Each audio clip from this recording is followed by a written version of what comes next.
नमस्कार दोस्तों, चलिए जानते हैं हरियाणा की 50 फटाफट बड़ी खबरों को सिर्फ 10 मिनट में। लेकिन उससे पहले यह वीडियो आप किस जगह से देख रहे हैं हमें कमेंट में जरूर बताएं।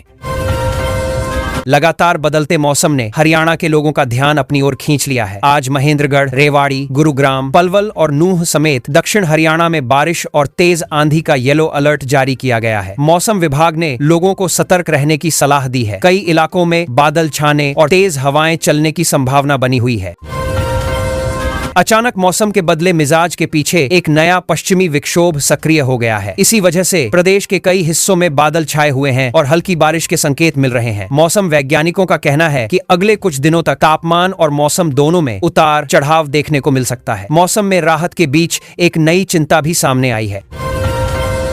मौसम विभाग ने संकेत दिए हैं कि 10 जून तक हरियाणा के कुछ इलाकों में लू चल सकती है। दिन के समय तापमान बढ़ने की संभावना जताई गई है। लोगों को दोपहर में सावधानी बरतने और पर्याप्त पानी पीने की सलाह दी गई है। पंचकूला पुलिस कमिश्नरेट में बड़ा प्रशासनिक बदलाव किया गया है। विभाग ने 47 पुलिसकर्मियों और अधिकारियों के तबादले के आदेश जारी किए हैं। इस फेरबदल का उद्देश्य पुलिस व्यवस्था को और बेहतर बनाना बताया जा रहा है। नई जिम्मेदारियों के साथ कई अधिकारियों को अलग अलग क्षेत्रों में तैनात किया गया है। पुलिस विभाग के अंदर हुए बदलाव में थाना प्रभारियों की जिम्मेदारियां भी बदली गई हैं। इंस्पेक्टर राजेश कुमार को सेक्टर 7 से पिंजौर थाना भेजा गया है, जबकि इंस्पेक्टर राजबीर सिंह को पुलिस लाइन से सेक्टर 7 थाना प्रभारी बनाया गया है। इस बदलाव को प्रशासनिक व्यवस्था मजबूत करने की दिशा में अहम कदम माना जा रहा है। एक शिक्षिका का सराहनीय प्रयास इन दिनों पूरे हरियाणा में चर्चा का विषय बना हुआ है। इतिहास की लेक्चरर ईंट भट्ठों पर काम करने वाले मजदूरों के बच्चों को निशुल्क शिक्षा दे रही हैं। उनका उद्देश्य ऐसे बच्चों को पढ़ाई से जोड़ना है जो आर्थिक और सामाजिक कारणों से स्कूल नहीं पहुंच पाते। लोगों ने इस पहल की खूब प्रशंसा की है।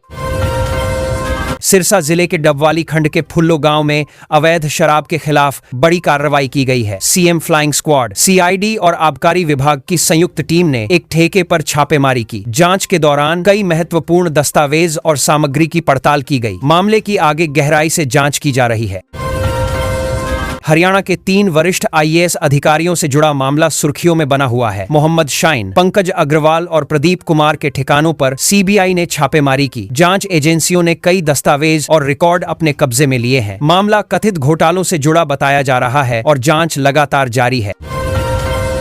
645 करोड़ रुपए के चर्चित बैंक घोटाले की जांच ने एक बार फिर रफ्तार पकड़ ली है। यह मामला हरियाणा और चंडीगढ़ के कई सरकारी विभागों से जुड़ा हुआ बताया जा रहा है। जांच एजेंसियां वित्तीय लेन देन और दस्तावेजों की बारीकी से पड़ताल कर रही हैं। इस पूरे मामले पर प्रशासन की नजर बनी हुई है।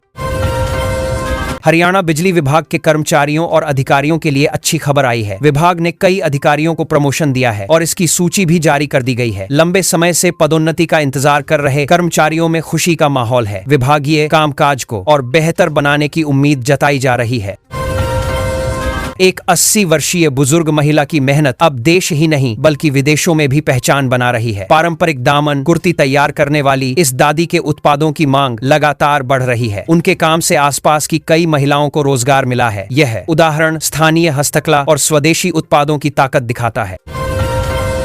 कुरुक्षेत्र के एक किसान ने खेती में ऐसा प्रयोग किया है जिसने लोगों का ध्यान अपनी ओर खींच लिया है। किसान द्वारा उगाया गया बाहुबली खीरा चर्चा का विषय बना हुआ है। इसकी विशेष आकार और उत्पादन क्षमता को लेकर कृषि विशेषज्ञ भी रुचि दिखा रहे हैं। आसपास के किसान भी इस प्रयोग को समझने पहुंच रहे हैं।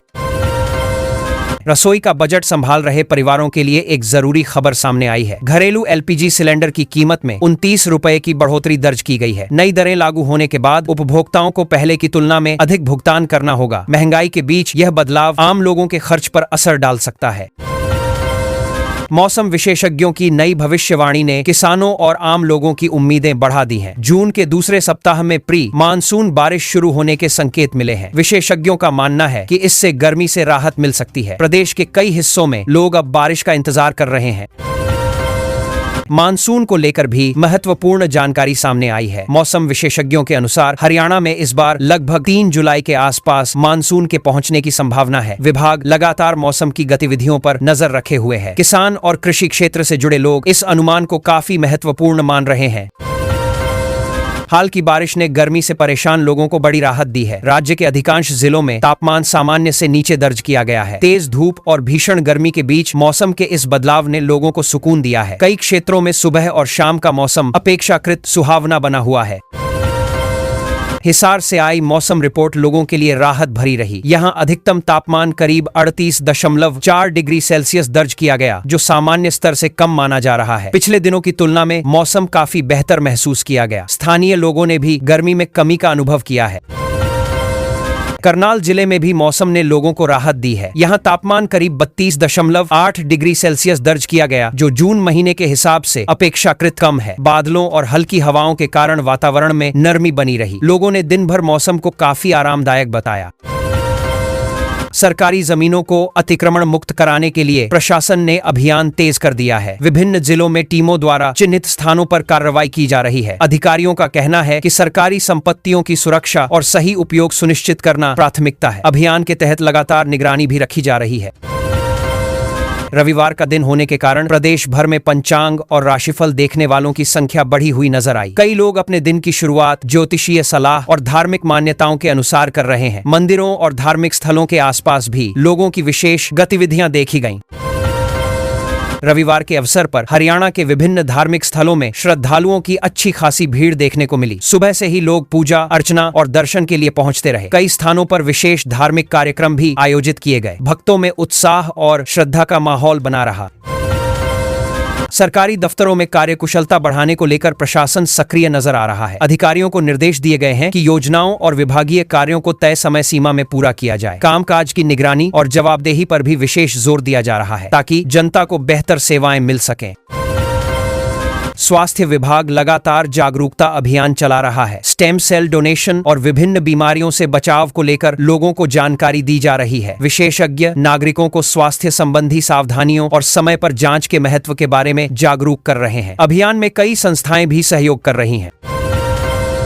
युवाओं के भविष्य को बेहतर बनाने की दिशा में नई पहल पर चर्चा चल रही है। कौशल विकास कार्यक्रमों के तहत आधुनिक तकनीकी प्रशिक्षण शुरू करने की योजना बनाई जा रही है। इसका उद्देश्य युवाओं को रोजगार के लिए तैयार करना और उद्योगों की जरूरतों के अनुरूप प्रशिक्षण उपलब्ध कराना है। ग्रामीण क्षेत्रों में महिलाओं की सक्रिय भागीदारी ने सांस्कृतिक माहौल को और मजबूत किया है। कई गांवों में पारंपरिक कार्यक्रमों और हस्तकला से जुड़े आयोजन किए जा रहे हैं। इन गतिविधियों के माध्यम से स्थानीय कला और संस्कृति को बढ़ावा मिल रहा है। महिलाओं की भागीदारी को समाज में सकारात्मक पहल के रूप में देखा जा रहा है। गुरुग्राम में 54 करोड़ रुपए की लागत से बनने वाले नए सिविल अस्पताल का निर्माण अब HCIDC कराएगा। राज्य सरकार ने तेजी से काम पूरा कराने के लिए यह जिम्मेदारी सौंपी है। आधुनिक सुविधाओं से लैस यह अस्पताल स्वास्थ्य सेवाओं को मजबूत करेगा। बढ़ती आबादी और मरीजों की जरूरतों को देखते हुए इस परियोजना को प्रदेश की महत्वपूर्ण स्वास्थ्य योजनाओं में शामिल किया गया है। बागवानी क्षेत्र को नई ताकत देने के लिए मुख्यमंत्री नायब सिंह सैनी ने 2,738 करोड़ रुपए की सस्टेनेबल हॉर्टिकल्चर प्रमोशन परियोजना शुरू कर दी है। इस परियोजना में आधुनिक खेती, बेहतर तकनीक और किसानों को बाजार से जोड़ने पर जोर रहेगा। जापान इंटरनेशनल कोऑपरेशन एजेंसी के सहयोग से चल रही इस योजना से बागवानी क्षेत्र को नई दिशा मिलने की उम्मीद जताई जा रही है। किसानों की उपज को सुरक्षित रखने और बेहतर बाजार उपलब्ध कराने के लिए Haryana agri business and cold chain centre की आधारशिला रखी गई है। यह केंद्र भंडारण, प्रसंस्करण और आपूर्ति व्यवस्था को मजबूत करेगा। सरकार का मानना है कि इससे कृषि उत्पादों की बर्बादी कम होगी और किसानों को अपनी फसल का उचित मूल्य प्राप्त करने में सहायता मिलेगी। संगठित अपराध और नशा तस्करी के खिलाफ राज्य भर में अभियान तेज कर दिया गया है। पुलिस केवल अपराधियों की गिरफ्तारी तक सीमित नहीं रहना चाहती, बल्कि पूरे नेटवर्क को खत्म करने की रणनीति पर काम कर रही है। इसके लिए विभिन्न जिलों और एजेंसियों के बीच तालमेल लगातार मजबूत किया जा रहा है। NDPS मामलों में शामिल लोगों की राज्य के बाहर भी डिजिटल निगरानी की जा रही है। आधुनिक तकनीक और डाटा विश्लेषण की मदद से संदिग्ध गतिविधियों पर नजर रखी जा रही है। अधिकारियों का कहना है कि इससे अपराधियों की गतिविधियों का पता लगाने और समय पर कार्रवाई करने में काफी मदद मिल रही है। नशीले पदार्थों के अवैध कारोबार से जुड़ी वित्तीय गतिविधियों की जांच तेज कर दी गई है। पुलिस बैंक खातों, संपत्तियों और अन्य आर्थिक लेन देन की जानकारी जुटा रही है। उद्देश्य यह पता लगाना है कि अवैध कमाई का उपयोग किन माध्यमों से किया गया और उससे जुड़े लोगों तक कैसे पहुंचा जाए। पिट NDPS एक्ट के तहत 156 आदतन अपराधियों पर निवारक निरोधक कार्रवाई की गई है। पुलिस ने ऐसे लोगों की पहचान की है जो बार बार नशा तस्करी में शामिल पाए गए। अधिकारियों का कहना है कि इस तरह की कार्रवाई से अपराधियों की गतिविधियों पर प्रभावी नियंत्रण स्थापित करने में मदद मिलेगी। Haryana state narcotics control bureau ने नशा तस्करी के खिलाफ अपनी सक्रियता और बढ़ा दी है। विशेष टीमों के जरिए विभिन्न क्षेत्रों में अभियान चलाए जा रहे हैं। ब्यूरो अन्य एजेंसियों के साथ मिलकर काम कर रहा है ताकि नशे की सप्लाई चेन और वितरण नेटवर्क को पूरी तरह खत्म किया जा सके। संगठित अपराध और नशा तस्करी से जुड़े मामलों में तेजी से सुनवाई सुनिश्चित करने के प्रयास किए जा रहे हैं। सरकार और संबंधित विभाग न्यायिक प्रक्रिया को अधिक प्रभावी बनाने पर काम कर रहे हैं। अधिकारियों का मानना है कि समय पर कार्रवाई और फैसले से अपराध नियंत्रण को मजबूती मिलती है। नशा मुक्त हरियाणा अभियान के तहत जल्द ही राज्यव्यापी कार्यक्रम आयोजित किए जाएंगे। स्कूलों, कॉलेजों, पंचायतों और सामाजिक संगठनों को भी इसमें शामिल करने की योजना बनाई गई है। सरकार का उद्देश्य है कि नशे के खिलाफ जागरूकता हर वर्ग तक पहुंचे और समाज इस मुहिम में सक्रिय भागीदारी निभाए। पंचकूला में कानून व्यवस्था मजबूत करने के लिए पुलिस अधिकारियों ने घटनास्थलों का निरीक्षण किया है। इसके बाद अपराध नियंत्रण के लिए विशेष टीमों का गठन किया गया। संवेदनशील क्षेत्रों में निगरानी बढ़ाने और अपराधों पर तुरंत कार्रवाई करने के निर्देश संबंधित अधिकारियों को दिए गए हैं। राज्य में संगठित आपराधिक गतिविधियों को रोकने के लिए पुलिस ने निगरानी व्यवस्था और सख्त कर दी है। विभिन्न जिलों से मिल रही सूचनाओं का लगातार विश्लेषण किया जा रहा है। अपराधियों के बदलते तौर तरीकों को देखते हुए सुरक्षा तंत्र को भी आधुनिक तकनीकों के अनुसार मजबूत किया जा रहा है। जिला घरेलू उत्पाद के अनुमान तैयार करने के लिए 2022-23 को आधार वर्ष मानते हुए नए दिशा निर्देश जारी किए गए हैं। सांख्यिकी मंत्रालय का उद्देश्य आर्थिक आंकड़ों को अधिक सटीक और मानकीकृत बनाना है। इससे जिलों की आर्थिक स्थिति का आकलन बेहतर तरीके से किया जा सकेगा। नए आर्थिक दिशा निर्देशों से हरियाणा के सभी जिलों में प्रति व्यक्ति आय और सकल घरेलू उत्पाद के अनुमान एक समान मानकों पर तैयार होंगे। इससे विभिन्न जिलों के विकास की तुलना आसान होगी। विशेषज्ञों का मानना है कि इससे योजनाओं की प्रभावशीलता का मूल्यांकन भी अधिक सटीक हो सकेगा।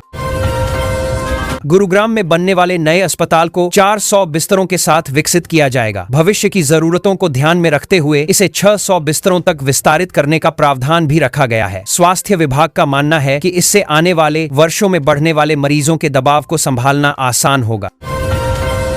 नया सिविल अस्पताल आधुनिक और बहुमंजिला ढांचे में तैयार किया जाएगा। इसमें अत्याधुनिक चिकित्सा सुविधाएं, बेहतर आपातकालीन सेवाएं और मरीजों के लिए उन्नत व्यवस्थाएं उपलब्ध होंगी। अधिकारियों के अनुसार यह अस्पताल क्षेत्र के लोगों को उच्च स्तरीय स्वास्थ्य सुविधाएं प्रदान करने में महत्वपूर्ण भूमिका निभाएगा।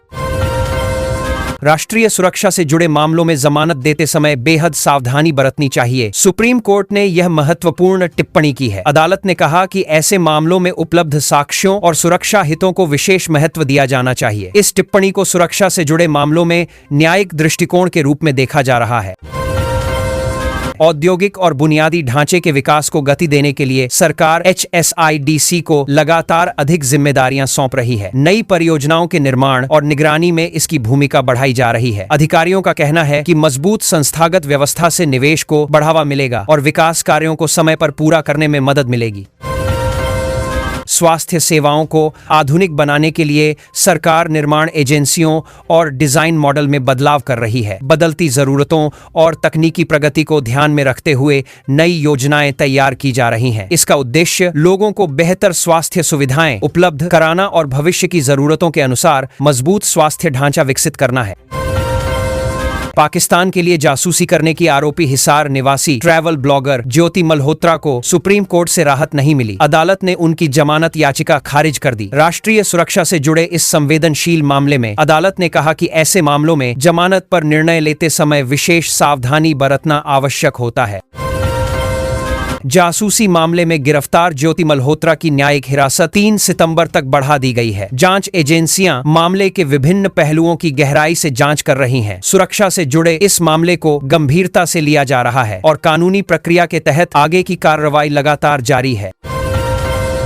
पिछले 6 वर्षों में हरियाणा पुलिस ने NDPS एक्ट के तहत 256 ड्रग तस्करों को गिरफ्तार किया है। इसके साथ ही 72 करोड़ रुपए से अधिक मूल्य की संपत्तियां जब्त की गई हैं। पुलिस का कहना है कि नशा तस्करी के पूरे नेटवर्क को खत्म करने के लिए लगातार अभियान चलाए जा रहे हैं और सख्त कार्रवाई जारी रहेगी।